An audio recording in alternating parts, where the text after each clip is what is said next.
There's multiple pieces in diversity. There's recruiting, but there's retention, and then there's inclusion, making sure that the people you have, you're providing sponsorship for, mentorship for, all in, you make them feel like you're helping them with their personal development.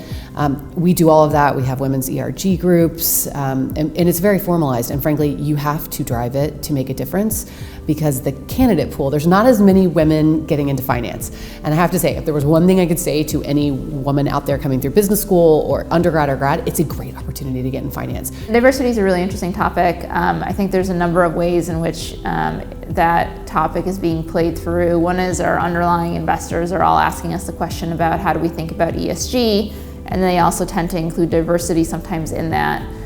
We think about diversity not just in terms of gender or race or orientation, but also more broadly in terms of diversity of thought.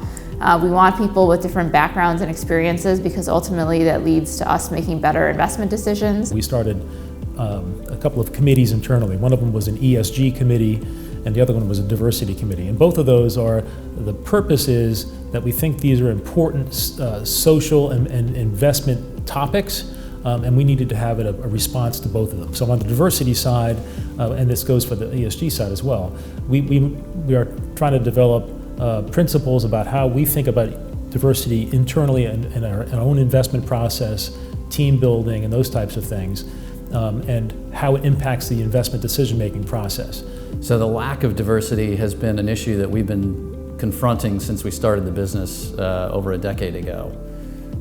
When we go out to hire candidates, it's very difficult to get a diverse set of candidates that you can evaluate for a particular position. So it's hard to get a diverse group of people coming into the firm. So we've had to put a lot of effort into training programs, into thinking about other types of backgrounds that we can target, so that we get a diverse set of candidates when we have an open position. And then once we have diverse people in the firm, we want to really focus on how can we develop them and make sure that we're giving them the opportunities to rise within the firm.